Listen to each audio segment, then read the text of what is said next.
Hi my darlings, I'm Sophie Darling and welcome back to the channel. If you love anime, heartfelt reactions and deep dives into symbolism and themes, then you're in the right place.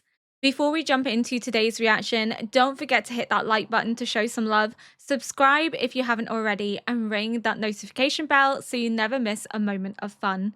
And if you want even more exclusive content like early access to my reactions, full-length anime watch-alongs, and an amazing community of fellow anime lovers, please do check out my Patreon. You can find a link in the description box below. Your support truly means the world as it helps to keep these reactions coming, and I'd love to have you join our cozy little anime family.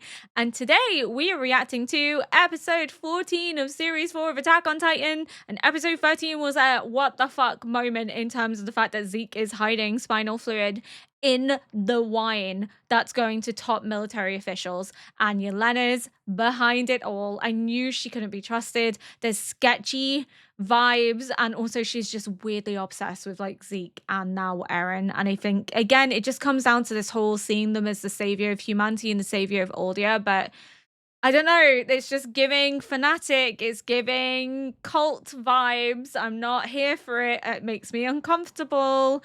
And Falco's drank possibly some of that wine, which means if Zeke screams to turn people, then Falco could potentially be part of that. And what I think is going to happen is that they're doing it to get rid of the top ranking officials in the military, so it brings the military down from within.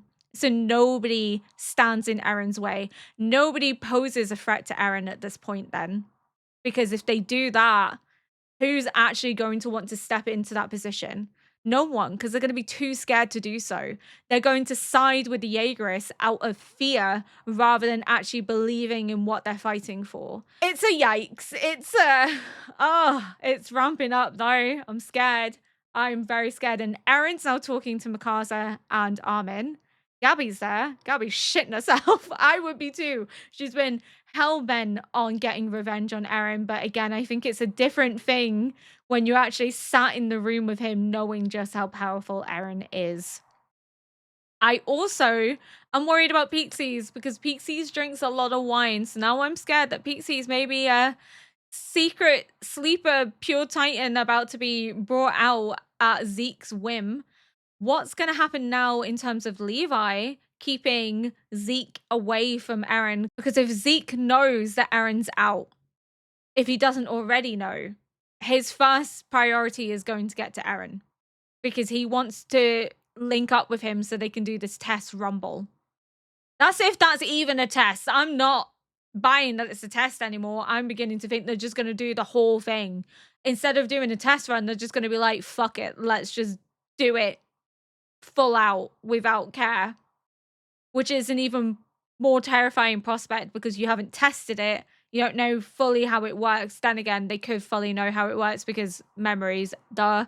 But this is very nerve-wracking, very exciting, very scary. I'm worried about Falco. I'm worried about Pixies. I'm worried about what Eren wants to talk to them about. Is Eren trying to get them on side? Is Eren trying to have them join the Jaegerists to abandon the scouts? I don't see Armin ever doing that. And I think Mikasa would be put into a difficult position. I don't know if she would side necessarily with Eren, but she is very loyal to him, which I think would make it 10 times harder for her to make a choice. But let's not ramble for too much longer because I do really just want to see how this plays out. I'm scared and I'm nervous and I'm excited because the series is insane. Every episode, it just escalates. Also, we still haven't seen more of the warriors. We got that glimpse of Peak, but we haven't seen anybody else since. So that's going to have to come into play at some point. But yeah, without further ado, let's get into episode 14. This was still like a comedy scene where he's like, kill this, kill them. You remind me of someone I know, and then Eren just walks in. Like, so nonchalant. What's the intention here? Like, are you doing this to bribe them? Like, threaten them? What's the purpose? エルディアの問題を解決するのに争いは無用だ。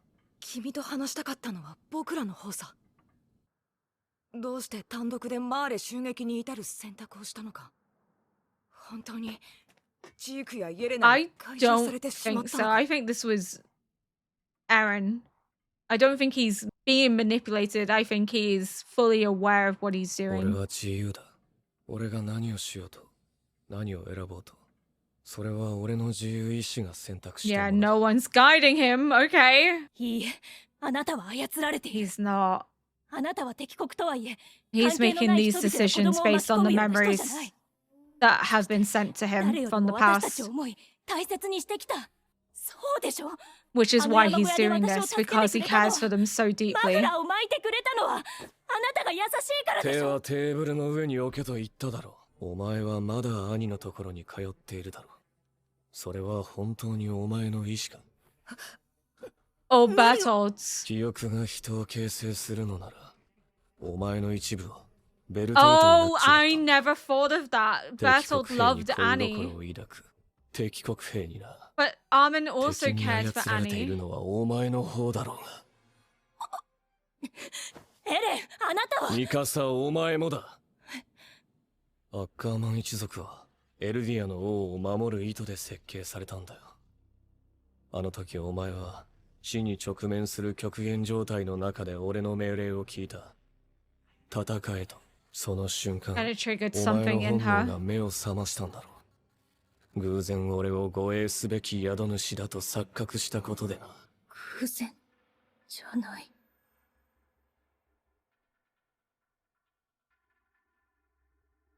She protected him because she あなただから。 cared for him. エレンだから、私は強くなれた。それはあなただから。本来の自分が宿主の護衛を強いられることに抵抗を覚えることで生じるらしいが、心当たりは？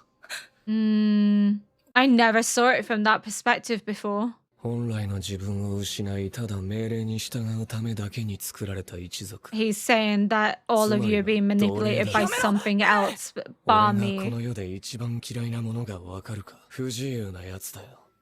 もしくは家畜だ。 But if you're そいつを acting on 見ただけで memories that have ムカ been ムカ sent し to てし you, ょうが are なかった。 you truly free? その理由がやっとわかったよ。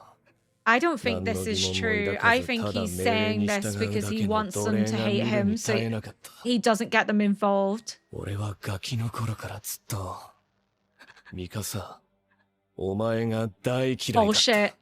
That's a lie. He's doing that to hurt her. よくのミカサ。ミカサ。 Shouldn't mean to do お前はただそう it. やってアッカーマンの血が反応するままに生きてきた。違う。お前はただそれだけだ。 Eren, you're such an ass. Get him, Armin. Get him, Armin. Fuck, it's so hard to watch them fighting one another. なあ、アルミ。 Everything they've お gone 前とは through 昔か together. ら喧嘩したことなかったよな。なんでかわかるか？ Oh, this is awful. お前と俺じゃ喧嘩になんねえからだよ。 God, Armin. やめて。 I think he's doing this to force them to distance themselves from him so they don't get involved. I'm worried I'm defending him too much at this point, but それで I think there's more to 結 it. 局何が言いたかったんだよ。ミカサを傷つけることが This 君 is の such 求 a めた sudden 自由か。 departure from the Eren that ど we っちだ know. よ。クソ野郎に屈した奴隷は。誰が奴隷だ。行くぞ。 This is such a sudden departure from our Eren that it screams something else is ongoing. Something else is happening here. He's trying to make sure that they don't get involved in what it is he's intending to do because he wants to protect them. That's been his goal all along, is to protect them. That's been his driving focus, his driving factor, and I think this is part of that. I get where he's coming from in terms of Mikasa acts on instinct because of her blood, but you also have to question is that solely down to her need to protect, or is that also down to an element of her free will that she can't bear anyone hurting Eren because she cares and loves for him? Can see where he's coming from, because you can also see that confliction on her face. She protects Eren from Armin without even realizing she's doing it. It's just instinctive. She's just doing it because she's loyal to Eren, but then you have to then question, how loyal is she to Eren? Is it the Ackerman blood, or is it that she feels indebted to him for what he's done, or is it a combination of both? This whole idea of being free while at the same time acting on memories that's been sent to you from the past, it's not really free will if you're enacting what you've seen already play out, or if you're acting to prevent something from playing out. Is it really free will, or are you still being manipulated for someone else's design? You get what I mean? It's kind of like you're still someone's pawn in a bigger game, whether you're believing that you're enacting free will or not, because without the memories, Eren wouldn't be doing all of this. Because again, just as he's saying to them, would you be doing this if you weren't being controlled by someone else? Again, he's saying to Armin, Bertolt's got into your head. Would you be meeting with Annie if it wasn't for Bertolt's memories that have become a part of you? Mikasa, you're the Ackerman blood. You were loyal to the king. You were loyal to protect the Aldean king. Now that's been misplaced because you no longer serve the Aldean king, but that desire to protect, that innate instinct is still there. So you're being ruled and driven by that. So you're not actually in control. This is something that you're being dictated to by your blood, by your bloodline. So you are a slave to that will, slave to that desire, slave to that instinct. But again, you have to question, she doesn't always protect everybody. So it's kind of like, is she fully a slave? No, she has elements of free will. Just like Armin has elements of free will. Just because the memories have become infused into him and become a part of him doesn't mean that he's solely a slave to Bertolt's memories. You could argue then that Eren is a slave to his memories, a slave to his past too, because all of that forms a part of him. And without the memories being shown to him, without inheriting the intact Titan, without inheriting the founding Titan, would he be doing all of this? Probably not. So does he really have free will? Is he actually free? No, he's in the same position as they are. He's being driven by something else as well. Again, it comes down to the question of how much is free will, how much is choice, and how much is influence and fate. How much of this is destined to happen and they really have no choice but to follow through with it, to enact it. Eren could be free in the sense that he is possibly defying the way in which he's being influenced, but we also know that that's also not fully the case. He could be defying in some ways and complying in others, because part of it is the desire to protect Armin and Mikasa. So he's still doing that. This doesn't look like he is, but I think this is his way of pushing them away because he wants to protect them. He doesn't want them to get sucked into what it is that he's about to do. So he's doing this to hurt them, to damage their relationship in such an irrevocable way that they no longer regard him as someone that they know and care for, but they see him as the enemy that they have to rebel against. And in his mind, it's probably better for them to hate him and be safe than to love and admire him and be his friend and be put in danger.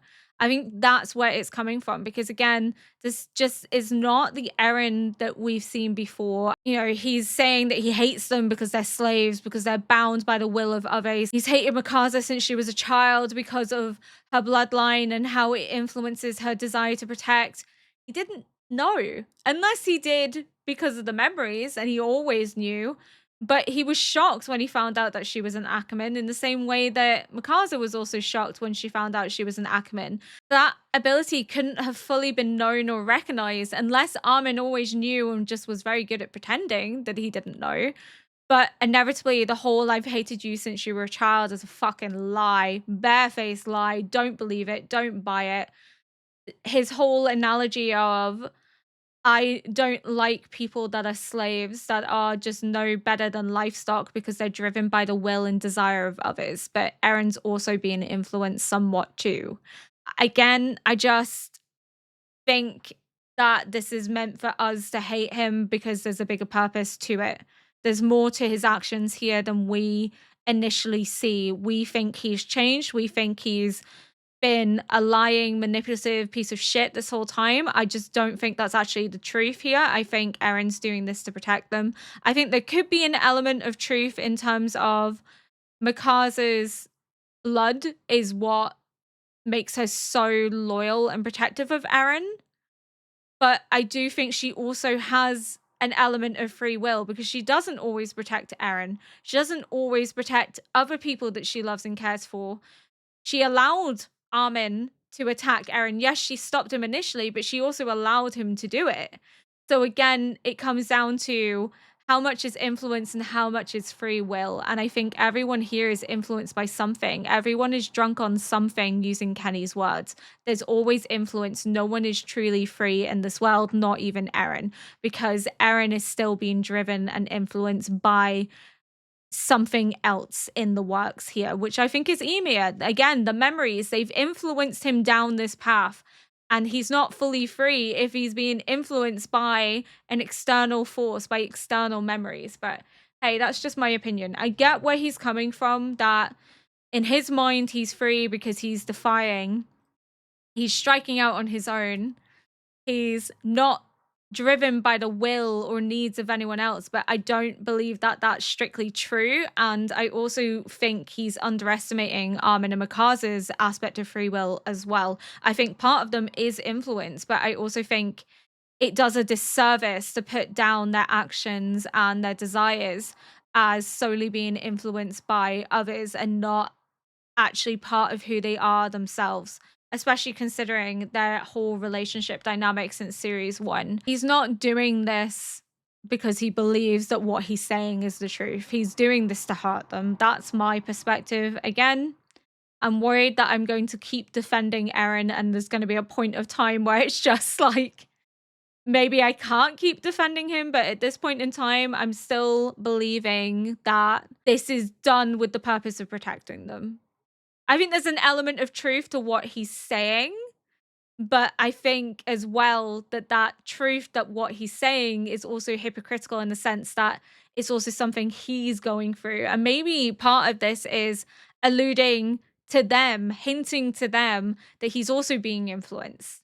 Maybe this is his way of subtly revealing the truth to them under the guise of pretending to hate them for being manipulated and influenced. I don't know. Maybe this is his way of trying to get them to look deeper into his actions and taking it at face value. But the whole idea that perhaps his recent fascination with speaking to Annie is because of Bertold is not something that crossed my mind, because we know that Armin also did care for Annie as well, and we don't know how long this has been going on for. But it is very coincidental that after he consumes Bertold, that he starts falling into a routine of visiting Annie. And then Hitch made that comment of Armin having a crush, and Armin didn't deny it. And I think as well that could be because Bertold's memories live in him, and he knows that Bertold cared for her and that affection has filtered down. But Armin also had affection for Annie in series 1. So again, it comes down to how much of it is Bertold and how much of it is Armin, or is it just coincidence that both of them care deeply for Annie and both of them are hell-bent on protecting and caring for her? Again, it is bizarre that it started after he becomes the Colossal, but who's to say that he wouldn't still be visiting even if he wasn't the Colossal Titan? We don't know, because that's not the fate that was thrust upon him, unfortunately. But it is interesting looking back on Hitch being like, oh, you have a crush on Annie, and there was just no denial. Was there no denial because Armin always had a crush on her? Or was there no denial because it's Bertold's memories that are influencing him at this moment in time? It makes you kind of question everything, I'm not gonna lie. 始まりの地、志願しなく。No, God. ジークの獣を他のやつに移す。イエーガー派とかいうのを一人でも捕らえて巨人にし、ジークを食わせてやれ。エレンが本当にジークに操られているのか知らんが、ジークさえ失っちまえば連中はおしまいだ。本気ですか、兵長。 I feel like 奴の手足 Zeke でももい is でおけば biding his じいさん time. も腹くるだろ。 He knows something's going on, doesn't he? 俺たちの会話が気になって集中できなかった。 Of course he has. 7回も読んだ本に熱中しろってか。ところでワインはもう残ってないのか。一月もここにいるんだぞ。一滴も残ってねえよ。 Everyone's consumed the wine, and it's gonna have his spinal fluid in it. And the only person that's not gonna have drunk it is Levi. So he's gonna put everyone against Levi. They're all gonna turn into pure titans. やはりヒゲ面野郎は俺たちの敵だった。それが判明した時点で人質に手足をつけとく理由はねえよな。 He knows that they're moving against him. He knows that something's going on. So that's why he's come prepared. あの日の誓いをようやく果たせそうだ。お前たちの死には意味があった。それをようやく証明できる。 Oh fuck. Oh my god!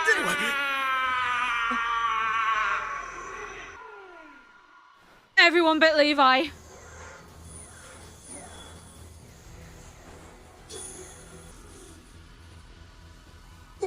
Oh my fucking god. That he can escape and get away. Fucking knew it. As soon as they said there was wine and it was gone, I was like, holy shit. That's why he's asking about it. Red wine produced in Marley with Zeke Wonderboy Jaeger's spinal fluid mixed in. After consuming Zeke's spinal fluid and hearing his screams, subjects of email will turn into pure titans to obey his orders. The wine and titans have proven to be a cheap and effective weapon to conquer enemy nation. Fuck me. I knew that was going to happen as soon as they talked about the wine. How could it not? PCs. Everybody. I didn't know if it was just in the vicinity, but no. No! どうしたの？ Falco! 体中に電気が流れたよ部下思いがあんたのことだ。多少 Oh, 大きくなったぐらい Levi. で何にも悪くない部下を切り殺したりなんかしないよな。 The situation you thrust him into is fucking sick. どうして任務中に酒がいる？兵長、これは憲兵の連中しか飲めなかったマーレさんの希少なやつなんですよ。 Part of Yelena's plan to help him escape. 紅茶があるだろ。兵長！ジークの脊髄液がワインにいつから仕込まれていやがっ Since た。 the beginning. 体が硬直する予兆はなかった。嘘だってから。はい。動きが普通じゃねえ。これもジークの仕業か。 Oh my god. He's not gonna have a choice. He's not gonna have a choice. Oh. バリス。まだ Is this the same OST as when we lost Erwin? It is. お前ら。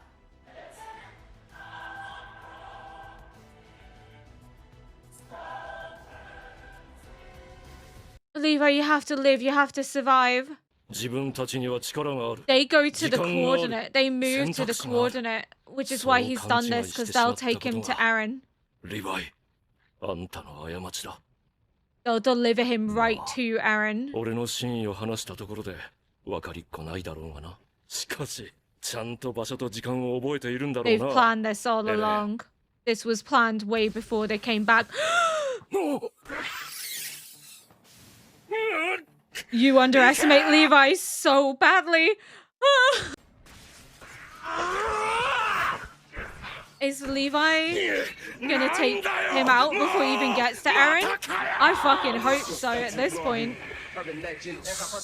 Round 3, technically, but really round 2.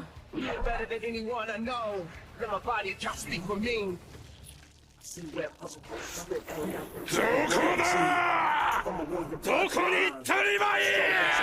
OST. Oh my goodness.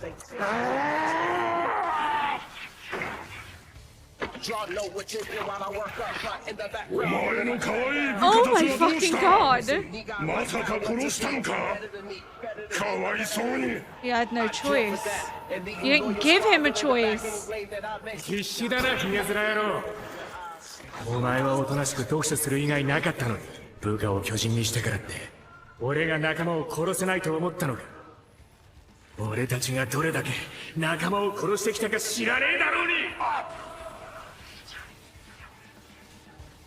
Oh my god, Levi, Levi, Levi, please. Holy shit, holy shit, holy shit. Is he finally gonna avenge Erwin? Oh, damn. てめえ、くせえし汚えし、ブサイクじゃねえか。クソが。まあ、殺しゃしねえから安心しろよ。すぐにはな。だが貴様ら訓練兵には関係のないことだ。 Oh my fucking god. 109機訓練兵団は予定通り巨人襲撃時の志願しなく防衛訓練を行う。 Everyone's so demoralized and disheartened. 分かったのか。はい。それよかもっと重火器の訓練してエルディア軍を作らなきゃいけないって親父も言ってた。 This is how they're being influenced to move away from the military to become Jaegerists. シャーディス教官はエルディアに希望があるとしたらイェーガー派が国の実権を握ること Oh だ。 fuck. みんなエレン・イェーガーにエルディアを導いてもらいたいはずだ。お久しぶりです、教官殿。 They're here and 突 they're 然 gonna です be が、この recruiting. 兵団支部は我々が占拠しました。イエーガー派とか言われている我々が。これより我々の指示に従い動いてもらいま Please す。 don't kill him. I'm worried they're gonna kill him now. 銃口でも向けない限り貴様らのような小便小僧など誰も相手にしないと考えているのならそれ They're は ruling 確か by fear. Oh, I thought he shot him. フロック外した。 Block doesn't give a とりあえず fuck. 足でも打って話を早くしようと思ったんですが、これからは訓練兵諸君、君たちの時代だ。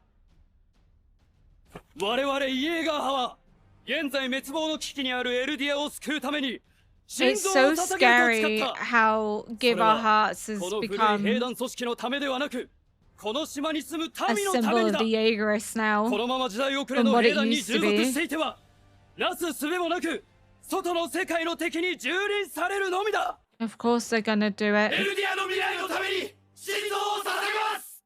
よし、君たちの覚悟を見せてもらおう。シャーディス教官を足腰立たなくなるまで痛めつけろ。 You sick これこそが bastard. 我々が淘汰すべき悪臭そのものだ。粛清してみ This せよ。 is how fascism それができない rises. 者は牢屋に入ってもらう。 You tell them that they need to give their heart for something and to beat the old ideologies out that had meaning and purpose at the かかっ time. てきたところで相手にならん。よくやった。君たち全員を歓迎しよ You う。じ sick ゃあ案内し bastard てもらいまし flock. ょうか。ジークの交流地まで。 It's terrifying how quickly people fall into the normalization of violence, おい、行くぞ。 into believing that this is justified, that this is the right way to behave. It's not. The symbol of giving your hearts for humanity was to protect humanity, was for the freedom of humanity. And yes, you could argue that's what the Jaegerists are doing. But at the same time, you're now using that almost as a fascist 目が symbol. 覚めたか。ダイソーの新刊をつなぐワイヤーをお前の首にくくってある。下手に動いたらお前は腹から爆発して少なくとも2つになるだろう。 He didn't expect this. こうなると死なねえってのも難儀だな。同情なんかしねえが。お前は俺の部下の命を踏みに As じ if they were nothing. てめえがゲロクソまみれで泣きわめくのも全て計画通りか。うるせえな。こうやって切っておかねえとてめえが巨人になっちまうだろうが。 This is really hard to watch. 俺のメガネどこだ。あ、知るかよ。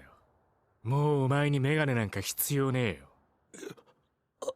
いいぞジーク。いい球を投げるようになったな。 Oh no.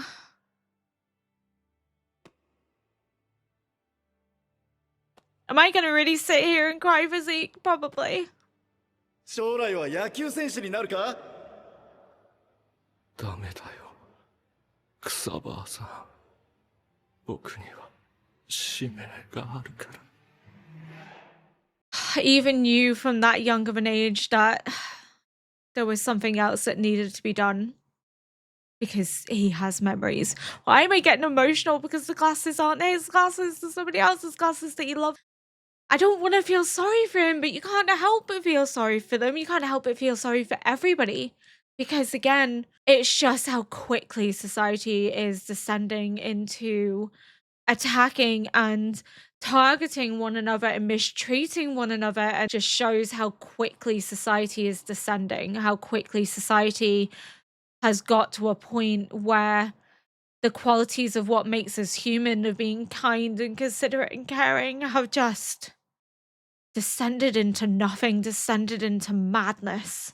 You can understand why people are siding with the Jaegerish. You get it. Titans are no longer seen as the enemy. They believe that they need to be fighting for something. They need to be protecting their people, protecting their home, protecting their country, but at the same time, the repurposing of give your hearts to humanity to become a symbol of Flock's idea of what the world should be, of the new Oldian Empire, of taking over, taking control again, but seeing the way that he's treating others, treating Keith as if he's nothing, as if it's justified to beat him so severely and to make new recruits do it to essentially prove their loyalty is terrifying. How easily people can be coerced into following something that they don't necessarily fully believe in or necessarily agree in, because that's what they are being told to do. It's like a group mentality. It's the bystander effect. If you sit and do nothing because you're too scared to speak up against what's wrong, you end up becoming subsumed into it. They didn't want to do this, but they feel that they have to. And the others that are bystanders have just stood and watched. No one's intervened. So they're equally as guilty. And what's more terrifying is that he would even demand that they do this to somebody that should be treated with respect, somebody that has given his time and energy and life into protecting humanity, who served in the military because he believes that it's right, that it's justified, and he still has faith that the military can protect the people, have a purpose beyond solely seeking out war. And that's how you treat him, because he doesn't side with you, doesn't side with your ideology. If that's how you're going to treat people that don't side with your ideology, then how quickly does it then descend into anyone who so much as voices the slightest bit of discontentment with what you're doing is suddenly the enemy? That's the scary thing. That's what I mean by the rise in fascism. It quickly goes from they're the enemy, therefore they must be defeated, to anyone that so much as dares voice the slightest bit of disagreement is the enemy and therefore must be defeated. Very scary how quickly that descends into all people becoming a viable target, not just those you're at war with, but people within Paradise too, because they don't agree with what you're doing. So therefore they're a target and they deserve to be beaten and brutalized in that way. I thought Pixies was going to transform then and there, but they mustn't have been close enough for it to happen. So therefore they felt the twinge, the spark, but they weren't close enough for the command to have full effect. So that's why nothing changed, nothing was altered, only those that Levi was comrades with. And again, this isn't the first time Levi's lost people because of the Titans. It's not the first time he's had to sacrifice people. I don't know why Zeke thought that Levi would be incapable of doing it. He's had no choice. He's never had a choice. He's always had to do what he could in order to survive, but also for humanity to survive. And if that means preventing Zeke from further wreaking destruction and havoc on humanity as a whole, then he's going to kill the people that he has grown to care for, because he's already lost people before. I know people are probably going to disagree with me when I say that Block is using the give your heart to humanity almost as a fascist symbol. And that's fine. You can disagree with me on that. That's okay. I know that this is going to be a very conflicting series, and not everyone is going to agree with my perspective. And that's completely fine because media is open to interpretation, it's open to different opinions. We don't always have to share the same opinion on a piece of fiction. It's the beauty of shows like these. We've seen the phrase dedicate your heart to humanity right the way through in relation to the Survey Corps. And to me, that has always meant doing your utmost to protect the people that you love and care about. And I guess you could argue that the Jaegerists believe that that's what they're doing as well. But give your heart to humanity was about loyalty, it was about sacrifice, it was about dedication. It was about caring for the people around you, for the world around you. And I imagine the Jaegerists believe that that's what they're doing, that they are dedicating their hearts to benefiting humanity. But in my mind, what they're doing is they're dedicating their hearts to Erin's vision of the world, even if it means sacrificing everyone in it.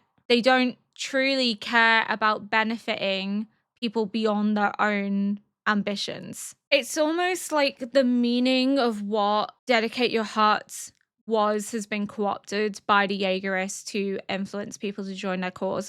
What it used to mean is standing up for humanity, fighting for humanity.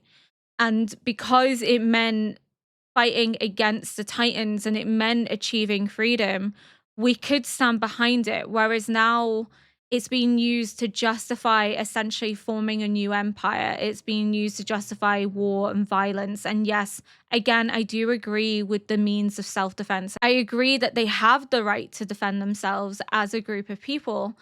But the way in which it's now being utilized to force people to commit acts that are ones that you can't morally align yourselves with, it does feel like it's almost like a co-opted fascist symbol. It's a difficult one because I get that dedicate your hearts means dedicating your heart to humanity and the betterment of humanity. But at the same time, the Jaegerists are saying essentially dedicate your heart to Erin's view of what's best for humanity.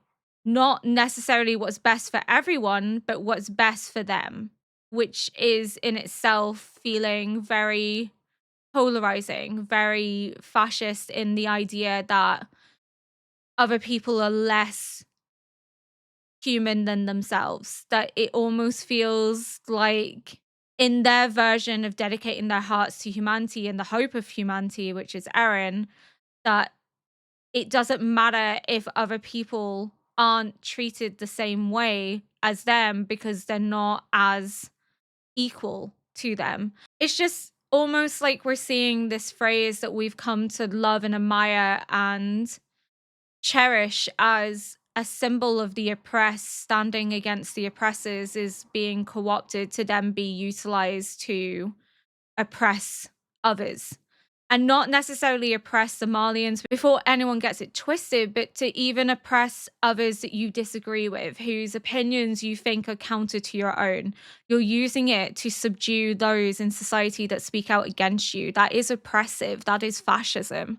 And I think that's where it becomes very uncomfortable that this phrase that we've seen and admired and loved and have clung to as the hope for freedom, the hope for humanity against the Titans, is now co-opted as a hope for Aldia, but not necessarily a hope for all of humanity, just for Aldians.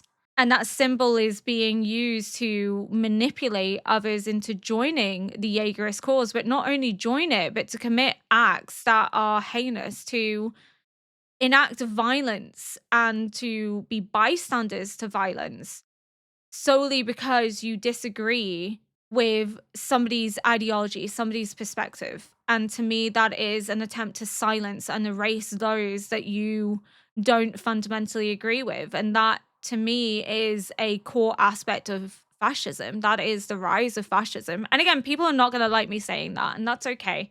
You're entitled to your opinion, but in my perspective, from what I'm seeing the way that the phrase can be co-opted into becoming a symbol for something else, for the potential erasure of other members of humanity in turn is a negative co-option of the phrase. But I think there's supposed to be a meaning behind it. We're supposed to feel uncomfortable that this phrase that we've been rooting for, that we've dedicated ourselves to as a positive symbol, as the hope for humanity, as the hope for a better future, is now being used as a justification for the potential ethnic cleansing of other people, because we know that they're advocating for the rumbling. We know that some people within the Jaegerist movement are wanting to rebuild the Oldian Empire, and that comes at the cost of ethnic cleansing. That comes at the cost of erasing people. So the way in which the symbol becomes co-opted is an uncomfortable moment, that we see the symbol that we, again, have had such an attachment to, especially in the way that Erwin uses it, now being used by Flock as a justification to stand up against anyone whose ideology is different to your own, even though you're all of the same race of people. I can see why they use the symbol, though. I can see why they use it in their mind, that they are fighting for a better hope for humanity. They are fighting for a better world. That's their perspective, and therefore they're dedicating their hearts to Eren's worldview, Eren's vision. But at what cost? At the cost of other people, at the cost of a potential another ethnic cleansing. The words no longer have the same meaning that they used to. And it's a real shift in the tone of the story, that this meaning that we've clung to of the oppressed fighting. And yes, people will argue that essentially the Jaegerists are fighting against their oppressors because Marley is at war with them. But I don't know, it just makes me very uncomfortable. It just seems to lack the same significance that it once had. And we've seen it before where they're using it to rile up people against the military after Zachary's death. They're using it to get people on side, to emotionally bring them over to their cause without fully understanding the consequence of what it could mean, of what it entails, of what are you giving your heart to is the question. Before, you were giving your heart to saving humanity from the Titans. What are you giving your heart to now? Should you give your heart to this movement? Should you trust this movement? I think that's where sort of my questions come into it, and why I can see it almost as an allegory for the rise in fascism, because fascism like to co-opt symbols for their purpose, because it gives their purpose a new meaning, much in the same way that symbols during World War II were co-opted, that formerly meant peace, but then became a symbol for erasure of undesirables, of people whose race or ethnicity or sexuality or religion was different to that of their own. And the way that Flock is unwilling to have anyone speak out against the Jaegerists, anyone whose opinion differs has to be treated as the enemy, is very scarily reminiscent of that. And I know there's going to be Flock commenters in my comment section that are like, you're wrong, and these are all the reasons why you're wrong. That's okay. You're entitled to that opinion. I'm entitled to my opinion, and I don't agree with Flock. I'll never agree with Flock. I don't think he's a good person. I think he's co-opting a movement for his own desires to erase the enemy. He doesn't see civilians of Marley as people. We've seen that already at the beginning of Series 4, where he's uncaring as to who he kills, and Jean's like, we're supposed to minimize civilian casualties, and he's like, no, he doesn't care. He doesn't see them as people. And that's a very scary prospect. That's dehumanization. That's a slippery slope into becoming the oppressors again. Going from being oppressed to the oppressors once more. And I think we're beginning to kind of see that with the way in which dedicate your heart has been co-opted into meaning something else, but also the way in which it's used to manipulate others into joining their cause because they see it as a bigger purpose, a greater goal than what it used to mean. But also the fact that they're almost trying to align the Jaegerists with Erwin's perspective, Erwin's goals, because it was Erwin that would always tell people to dedicate their heart. It's almost as if they're trying to play on that lingering sentiment and respect for Erwin by manipulating that emotion that's attached to that phrase in order to ensure that people join the Jaegerists. I don't know, maybe I'm reading too much into it, but it just feels uncomfortable that something that had a different meaning in Series 1 and Series 2, and even Series 3, has now almost into a nationalist chant as a justification to erase those that are different or to enact violence against people who have a different opinion to that of yourself. And again, I know people are going to sit here and be like, well, how is it fascist? They're defending themselves. I think there's a difference between defending themselves and also attempting to silence anyone who speaks out against them because they disagree with their methods. There's self-defense and then there's erasure and silencing. And we're beginning to see that come into play with the Jaegerists. And that's something that people want to ignore. Oh, they've never shown any signs of wanting to take over the Empire again, but they have. We've seen that in title cards. We've seen that in the way that Flock speaks. We've seen this dedication to the new Aldean Empire.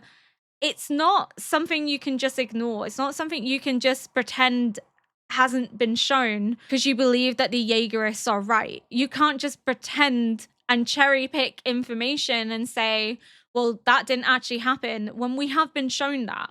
That's been told to us. We've already seen that there's a divide within the Jaegerists between those that think that they should take back the Empire and those that don't agree with it. And that fracture is only going to become even more clear. Flock has already made his position clear. He made that position clear from the moment we met him in Series 4. I think it would be extremely remiss of us to just ignore that. And this isn't me saying that the Jaegerists don't have the right to defend themselves, that Paradise doesn't have the right to self-defense. But when it comes at the cost of silencing people who don't necessarily agree with you and your methods that you're using, at some point we have to go, okay, this is almost fascist. This is almost oppressive.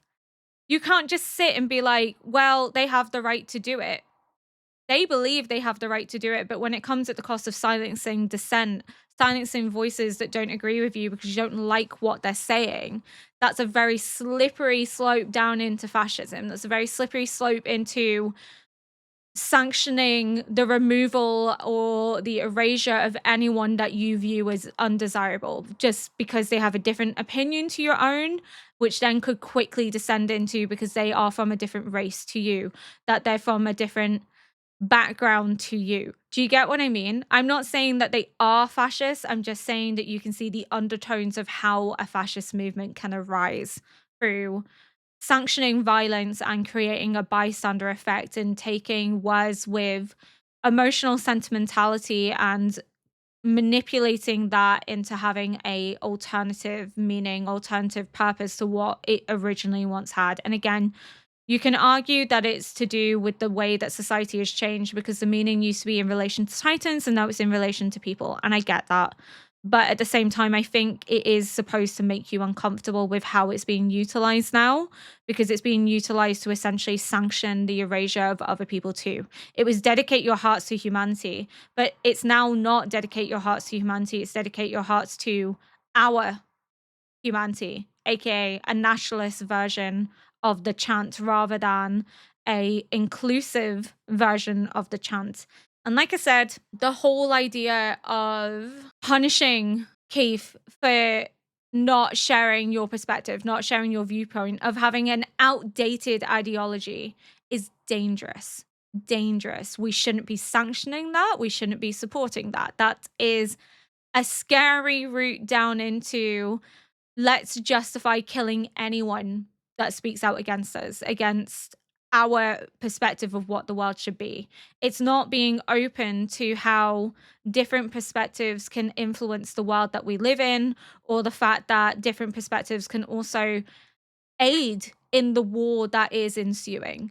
It's silencing people because you don't like what they have to say, and it's because you believe that your perspective is the only right perspective and that your way of doing things, your method of enacting war is the justified and right way. And we know that's not always the case. We know that there are different ways in which war can be enacted. So if you are really threatened by the idea that people aren't going to agree with what you're doing, then is what you're doing actually correct and right? Probably not, because you wouldn't be scared. You wouldn't be threatened. If you believed what you were doing was wholeheartedly correct, you wouldn't be worried about people speaking out against it. You're only worried about people speaking out against it because you think it might undermine your power and authority and control. And the only people that worry about that are fascist organizations. So, and again, I must stress, I'm not saying that the Jaegerists are fascists, and I'm not saying that everyone in the movement is fascist. We know that's not the case. We know there's fracturing. We know that they have different ideas of what they want to happen. We know that. But I'm just saying that it's a very good allegory and thematic symbolism as to the dangers of fascism and as to how fascism can quickly rise from the sparks of discontentment, and also how quickly people can be turned into bystanders and witnesses to acts of violence against those with dissenting opinions, but say nothing. And if they come for you, will anyone speak out for you? Probably not, because you stood by in silence and allowed them to do it. So then when your time comes, there's no one there to help you. And it's a very famous poem that was written in relation to the Holocaust. And I think it's one that I should read out here because I think it is worth contemplating, especially in relation to anyone supporting the idea of shutting down counter opinions or shutting down anyone they view as opposite to themselves, as to how dangerous that sentiment can truly be. So this poem is written by Pastor Martin Niemöller. I can't say his last name, unfortunately. It is a German last name. I'm very bad at pronunciations, so I do apologize. But again, if you've never heard this before, it is quite famous. You probably have heard it before, but I think it's worth mentioning here, at least reading aloud, so you can kind of understand where my perspective is coming from. First, they came for the communists, and I did not speak out because I was not a communist. Then they came for the socialists, and I did not speak out because I was not a socialist. Then they came for the trade unionists, and I did not speak out because I was not a trade unionist. Then they came for the Jews, and I did not speak out because I was not a Jew. Then they came for me, and there was no one left to speak out for me. That's the dangers of what we're seeing here. Is not speaking up when something wrong is happening, is being silenced because you're scared of what you're seeing. And no one stood up for Keith. No one spoke out and said that this was wrong, bar Hanji. Everyone stood by and watched this happen. Watch these cadets, these new recruits to the Jaegerist movement, beat him bloody, beat him senseless, because he dared to question the intentions of the Jaegerist movement, that he dared to stand in opposition to them, that the old ideology of the past needed to be beaten out of him because it was counter to their beliefs. And they stood by and they watched it happen. But who's to say that when the time comes and they're at the other end of it, who's going to speak out for them? Nobody. And that's the point that I want to make here, is that, again, not saying that it's fascist, not saying that they are fascist, but I think it's a very deep betrayal of the true dangers of fascism and how quickly a society can begin to go down that route when they silence voices that are dissenting to their own, when they begin to justify their actions as the only valid and justifiable actions while condemning anyone whose opinion is different to that of their own. So it's just something to contemplate. Again, you don't have to agree with my perspective, and that is perfectly fine. I'm sure there will be many perspectives that we do not share over the remaining series of Attack on Titan, but that's just my view on it, and the co-option of the symbol and the way in which the movement is beginning to silence anyone that doesn't agree with them. And I think it has a deeper meaning to it. You might think that I'm looking too deeply into it, or that I'm just saying that because I don't agree with the Jaegerists and I'm not a Jaegerist. Again, I'm not saying that they have no right to self-defense. I'm not saying that they don't deserve to defend themselves in a situation where they're at war. What I am speaking out against is the idea that their perspective is the only right perspective, and that their perspective is based on silencing anyone that disagrees with them, but also in co-opting the military too, and not allowing the military to also have a say, because they believe that their view is the only right way in which to save humanity, in which to protect humanity. And that's not beneficial to humanity as a whole, because it's just an echo chamber of people of the same beliefs, of the same opinions. And what that means is that war is going to be conducted in their way, with no one daring to speak up because they're scared to. They're scared to go against the grain. And that's the issue with taking out the military as a whole. Yes, they don't think the military is going to side with them, but the military is all for self-defense. The military is all for finding a way in which to win this war, but in a way that is going to benefit humanity, in a way that is going to not only protect humanity beyond themselves, but to ensure that they can continue to live and thrive without the fear of oppression. Again, the Jaegerists do believe that what they're doing is correct and that it's going to free all of Aldia from oppression and that they are doing what is right for humanity. But their methods are a lot more vindictive, a lot more cruel, in that a lot of them do not see Marley as victims either. They don't see the civilians, at least, of Marley as victims, as undeserving. And I think when we begin to dehumanize civilians is when we begin to walk a very dangerous path of justifying genocide and ethnic cleansing. And that is the concern here, is that they don't see civilians as innocent. They don't see the civilians as worthy of not being targeted. And that in itself is scary because they're civilians. They're innocent in this. Whether you like it or not, they are innocent in this. They have no power in which to enact what is ongoing. So I think we need to remember that. Yes, Marley didn't treat the civilians of Paradise as civilians. They treated them as legitimate targets. That's also wrong. But two wrongs don't make a right. Just because they did it to Paradise doesn't mean Paradise should do it in turn to Marley. Yes, they have the right to defend themselves. Yes, they have a right to advocate for the end of their oppression, but they also shouldn't be resorting to the same methods as Marley. They should be going above what Marley is doing. They shouldn't be using this as a justification to kill civilians, to wipe out civilians, to see them as active targets. Because again, when you start dehumanizing civilians and you start saying that civilians are active targets, then you'll justify all manners of atrocities in relation to civilians and in relation to women and children. And we see that in reality today. And that's why, I mean, the show hits so hard for me at the moment is because we are actively seeing that happen. And it's very scary how this can become reality, where self-defense becomes a justification for ethnic cleansing very quickly, very quickly. And I'm not saying that that's exactly what's happening here, but I'm saying that's the potentiality of what could happen when you don't see civilians as people, when you see them as military targets. That's when it becomes dangerous. Self-defense is fine, but self-defense at the cost of maximizing civilian casualties because you don't see them as people, you see them as the enemy. That's when you're becoming the bad person. That's when you're becoming the victimizer instead of the victim. And that's when you're repeating the cycle of what Marley has done. Because Marley were the victims, became the victimizer, and now you're walking the dangerous path of doing the same thing. It is scary, and my heart broke for Keith. He didn't deserve that at all. And again, I can understand why people are frustrated. They want to feel like they're doing something. They want to feel like they're fighting and dying for something.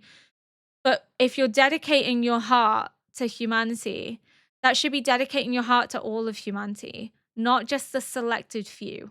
And yes, again, people are going to argue, but when it was said the first time, it's because they didn't know anyone else from humanity existed. So it was just in relation to them versus the Titans. But now that they do, dedicate your heart to humanity should be for the betterment of all of humanity, should be for the better future of everyone. Should be dedicating your heart to the prospect of building a better world, a better society, not to this idea that only your race of people should benefit and nobody else should. Everyone else should be punished or should suffer.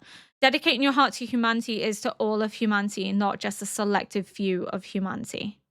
That's just my perspective of it. And I understand that people will say as well that it's in relation to making the necessary sacrifices to protect humanity, which I get and I completely understand and completely agree with, but at what cost? If you dedicate your heart to sacrificing everything for humanity, you also have to reconcile with the fact that it's not just you anymore. You're not the only humans in this world. There are other people too. So sacrificing yourself in order to betterment humanity should be ensuring that this war is won with the minimalist of civilian casualties, and also aiming to find a way in which you can establish peace, establish a way forward that doesn't resort in further violence, further atrocities being committed, of breaking the cycle of violence. It should be dedicating your heart to humanity to prevent suffering, prevent violence, prevent children from being subsumed into a cycle of trauma and repetition of violence, not dedicating your heart to your race of humanity and therefore dooming everyone else to suffer as a consequence. That's the way I view it, but it is what it is. In terms of what's going to happen next, oh, I am terrified as to what's going to happen next. I'm not going to lie, primarily because Levi is transporting Zeke somewhere. He's in a car. I don't know if he's transporting him to hide him from Eren. I don't know. I really don't know. Poor Levi. Everything he thought he knew, everything he thought he'd overcome has just been thrown back into his face. He has come so far, and it is absolutely heart-wrenching to see him want to enact his promise to Erwin and still not having had that chance of wanting to ensure that Erwin died for something and wasn't just died for Eren and Zeke's little games that they're playing, that Erwin's death had a meaning beyond this.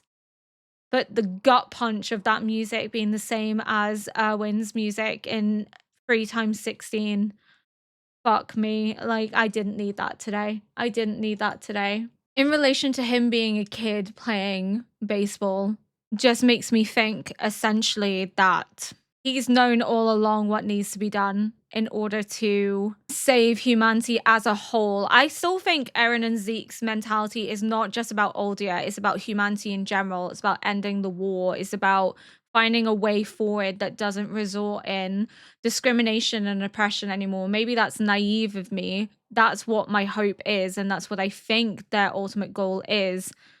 But they're using the Jaegerists almost as a pawn in this game to get where they need to be in order to ensure that that happens. They're not taking the Jaegerists seriously. They're essentially just using them. That's what I think they're doing. I think they're playing on this cult-like loyalty in order to gain power and authority to enact their own will, but their own will won't necessarily be what the Jaegerists believe is right or justified or what they actually signed up for. I think potentially there could be at some point a shock to the Jaegerists that everything they thought they were fighting for and dying for isn't necessarily what Eren had in mind. And not just Eren, but Zeke as well. Because they know more than they're telling anyone else. They both know, because he says, I have a mission in his flashback. And yes, he's maybe saying it in the present, but it's when he's reminiscing about the past that he says, I have a mission. I can't play baseball because I have a mission. He knows what needs to be done in order to enact a better future for the world as a whole. Like when Zeke is saying, even if I explain my intentions, you wouldn't understand. You thought you had power, time, choices. You have no idea what that means. You didn't realize you had none of these. Only you and I understand, aka him and Eren. I hope you remember where and when we're supposed to meet. Because when they've met in Marley, they already knew that this was gonna happen, and they've already had plans set in motion as to how to make sure that they can link up and meet one another in the future. Because this is all reading as if they've had plans and they've been manipulating everything all along, because they already know how it's all going to go down. But again, he couldn't predict that Levi would kill his comrades to come after him, because of course Levi would. Levi's not letting him get away with it. He made a promise to Erwin. He's going to live up to that promise. And he underestimates Levi.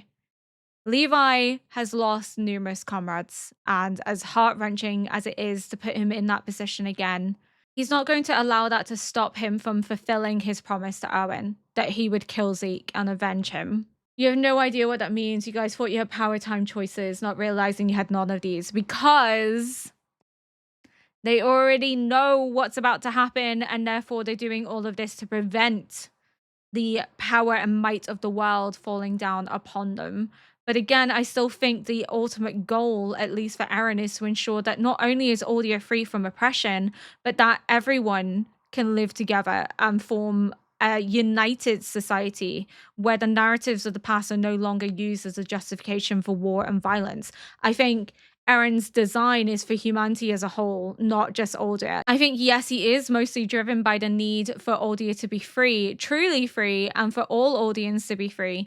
But at the same time, I still don't think it is hell-bent on the erasure of everyone else. I think it is hell-bent on ensuring that they can build a society in which everyone can be united and live together and not rely upon the past or the sins of the past as a reasoning or valid excuse for committing war and ethnic cleansing against one another. But yeah, I think that's all I want to say for now, because there was a lot to take in and my mind is kind of spinning in relation to it, but I think I've touched on everything that I really wanted to speak on as of right now. There may be stuff that comes to me after the fact, and if it does, I'll talk about it in my next intro, but for now, this is it. This is all I wanted to talk about. But thank you so much for watching. If you enjoyed this video, please consider liking, subscribing, and leaving a comment below to help boost this video into the algorithm.